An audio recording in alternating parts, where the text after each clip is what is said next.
da França, Alemanha, Japão, inclusive o Reino Unido, né, que a gente até estava preocupado, comentamos aqui em um dos episódios lá atrás, quando o Boris Johnson, hoje primeiro-ministro, pegou Covid, né, tipo, pô, o cara é o Trump britânico, deve seguir exatamente a mesma agenda de ir contra a ONU, contra a ciência. Não, o Reino Unido está lá participando dessa lista de países que farão parte desse debate, né. O governo de Donald Trump não faz parte, é importante a gente deixar claro, né? A maior economia do mundo não está participando deste grande projeto da ONU.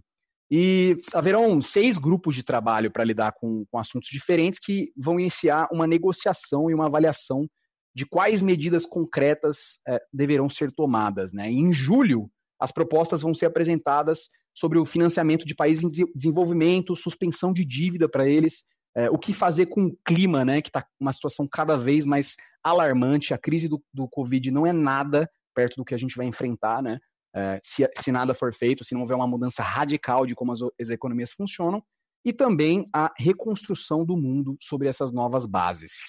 Agora tem uma coisa, né, porque é o que a gente vem falando, eu já falei isso nesse episódio, de isolar o bolsonarismo, e aí o trumpismo entra tudo nesse balaio fascista.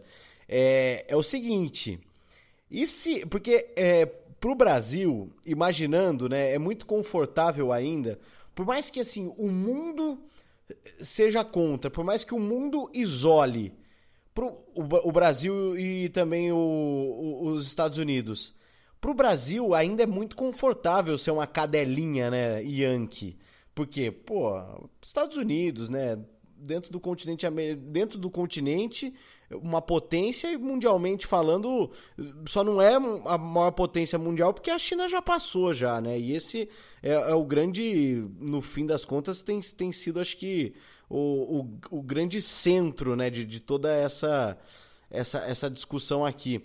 Mas, assim, o Trump tá para perder a eleição lá nos Estados Unidos, hein, turma?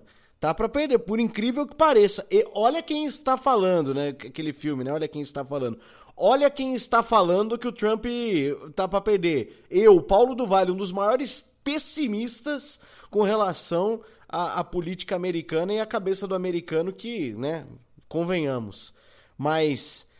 E se... Nossa, Deus nos ouça. Que Deus esteja ouvindo esse episódio do Coronga, pelo amor de Deus. Né? Pelo amor dele próprio.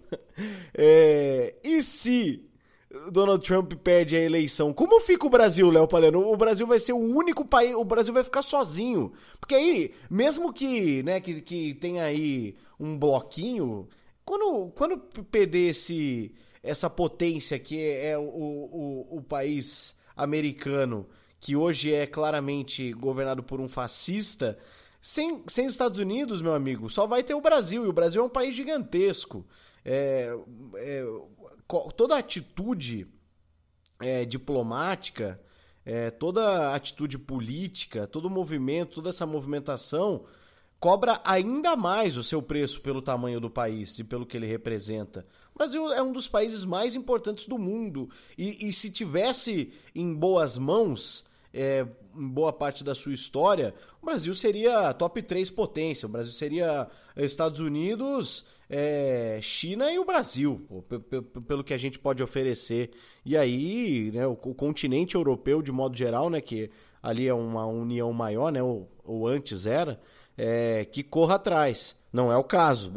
O Brasil que corra atrás, por todas as questões estruturais dentro da nossa sociedade, dentro do nosso país. Agora...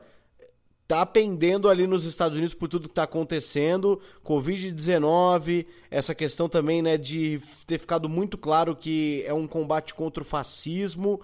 Acho que o americano acordou e não teremos Bernie Sanders, mas teremos Joe Biden, que já é muito melhor que Donald Trump. E ainda falando desse futuro, né, caso aconteça catástrofe com os Estados Unidos, né, é importante a gente lembrar que 2 semanas atrás, né, numa outra reunião na ONU, o nosso chanceler Ernesto Araújo sugeriu que o termo multilateralismo deixasse de ser usado, né, já que implicaria uma ideologia de esquerda.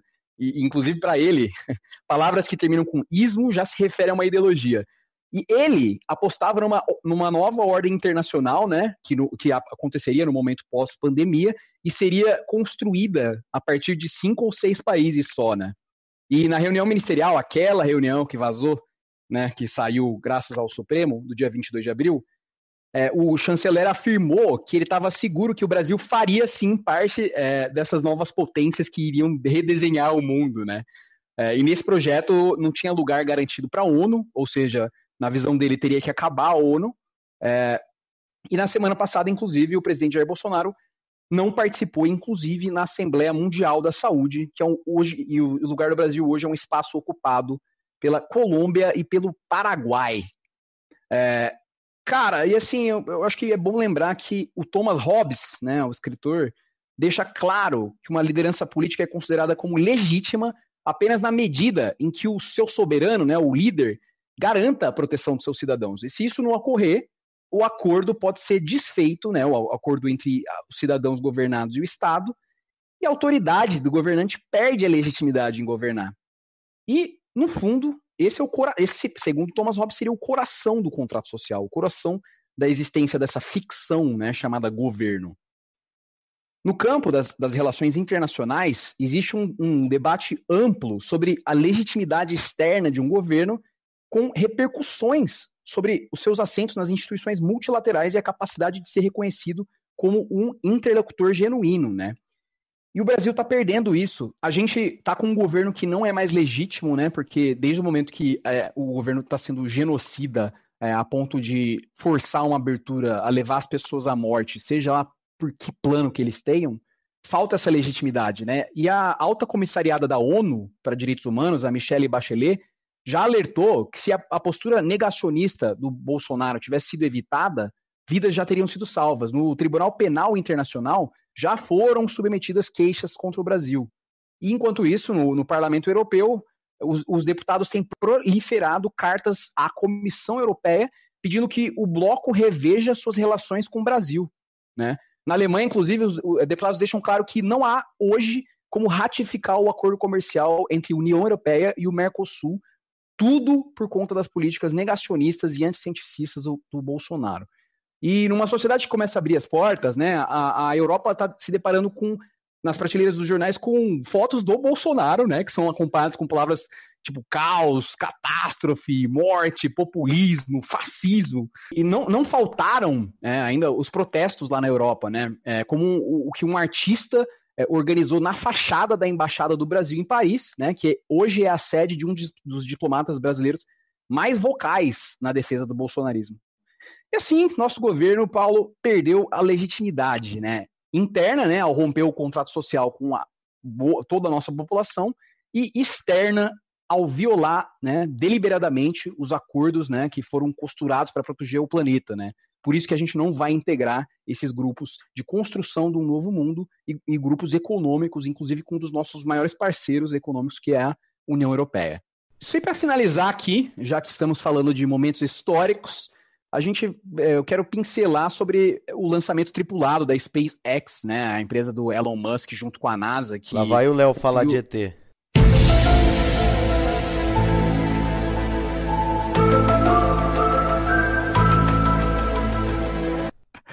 Dessa vez não, mas será que eles vão descobrir? Mas eles partiram, né, nesse sábado do Cabo Canaveral, na Flórida, que inclusive é o primeiro lançamento tripulado dos Estados Unidos em 9 anos, né? Tudo isso é incrível, acho que é um avanço mesmo, a humanidade precisa buscar, sim, evoluir as suas tecnologias para ir para o espaço, mas a gente não pode esquecer quem o Elon Musk é, né? Não é Guga Chakra. Não é Guga Chakra que chamou ele de o maior visionário do século. E a gente não pode endeusar um homem, uma pessoa, só porque ele tem dinheiro, cara. O Elon Musk, e eu vou fazer questão de falar, diz que quarentena estava prendendo pessoas em casa, né? Sendo contra a liberdade delas de sair de casa. Ele faz pressão todos os dias, né, para deixar os americanos serem livres. E disse que seus funcionários iriam trabalhar, sim, né? Vai para a linha lá da Tesla produzir carro, porque é isso que a gente precisa fazer na pandemia, né? Pouco se importa se vai ter hospital eleito para todo mundo, não importa. Quero liberdade, liberdade acima de tudo, Trump acima de todos. Esse é o Elon Musk, né? E eu deixo bem claro, o Elon Musk hoje, ele não é um homem da ciência, cara. Ele é um homem que tem dinheiro, né, para fazer o que ele quiser. Só por conta disso, só porque ele tem dinheiro. Vai ter dinheiro, contrata um monte de gente, fala umas coisas, ele tem o marketing dele, da pessoa dele, e é justamente isso que esses protestos nos Estados Unidos e no Brasil visam combater. Esse 1% da sociedade que a todo custo quer manter os luxos deles, as vidas incríveis deles, os planos mirabolantes, com essa simpatia, né, com esse carisma, com essa chamando o filho dele um nome bizarro e essa coisa de criar uma mística para ser aceitável, né? Para ser aceitável e ninguém questionar, mas não. É isso que estamos combatendo. A gente está combatendo privilégios, a gente está combatendo a figura de bilionários, de pessoas que têm muito mais do que eles deveriam ter, muito mais que países, para a gente ter uma sociedade mais justa, mais igualitária para todos os seres humanos na Terra. Bom, 2 avisos para encerrar o Coronga. Primeiro, é guerra. Vocês já perceberam aí, né? Não existe ambivalência, não existe... É guerra, gente. Se preparem, porque vamos viver um momento muito tenso. Chegamos nesse momento, não gostaria que estivéssemos passando por isso, não gostaria de passar por isso de jeito nenhum, mas é necessário. Segundo aviso, preparem-se, porque o Coronga vem muito forte nos próximos dias. Eu só tenho a agradecer a movimentação das pessoas que estão assim erguendo o Coronga, indicando o Coronga como algo essencial para o momento. Isso para mim, eu sei, podem me chamar de bundão, de eu não estar na rua, mas assim, isso para mim é tão importante de saber que estamos sendo, aí no caso, uma voz, uma orientação para as pessoas, porque o que tem gente que nos procura dizendo, nossa, eu estava tão perdido com tudo isso, e o Coronga e tem colocado a gente, tem indicado a gente. Estamos chegando num momento de história do nosso podcast que vem acompanhando, né? A gente fala isso já. Coronga surgiu no momento mais importante, não tinha momento mais essencial pro Coronga, não só para quem nos acompanha, mas pra gente também, pra mim, pro Léo, a gente que faz o Coronga, gente, é muito importante poder desabafar com vocês, porque o Coronga, ele é informativo, ele se baseia em fatos. Mas olha, para quem está vivendo esse momento, ter um espaço para desabafar e sabendo que estamos sendo aí ouvidos por pessoas, e mais do que isso, que nossa palavra está sendo disseminada por aí, é muito importante, é muito importante. Preparem-se, porque teremos muita coisa boa no Coronga nos próximos episódios. Ou eu tô mentindo, Leonardo Palhano? Não está mentindo, e olha, eu nem vou dizer nada, eu não gosto de spoiler, mas... Estou muito feliz, gente, muito obrigado de verdade pela audiência de vocês. Acho que a gente só tem crescido. Cada episódio novo é um passo para frente, a gente não está dando nenhum passo para trás em números, em pessoas dando feedback, né, em pessoas querendo participar, pessoas querendo discutir com a gente os assuntos. Então, de coração mesmo, muito obrigado por esse apoio. Contem com a gente para continuar entregando da melhor forma que a gente conseguir, para continuar se aprimorando, né, para trazer o que é certo, para trazer algo de qualidade mesmo, visando emancipação intelectual, visando não cagar a regra, mas fazer cada um pensar por si, né? Que é esse o grande objetivo, trazer o gosto pela curiosidade, trazer o gosto pelas discussões que fazem as pessoas pensarem, né? Para a gente se libertar de uma vez por todas desses heróis, desses mitos, né, que acabam afetando a vida de todos, né, como vocês podem ver, inclusive nas famílias aí de pessoas ao seu redor, né, então, de coração, muito obrigado, gente. Fogo nos racistas, fogo nos fascistas, fogo nos nazistas, fiquem com a gente, o projeto gráfico é de Lucas Piro, um abraço, até a próxima. Sensação, sensacional. Ei, sensação, sensacional. Firma, firma, firma. Fogo nos racistas. Sensacional. E sensação, sensacional. sensação, sensacional. Firma, firma, firma, fogo nos racistas.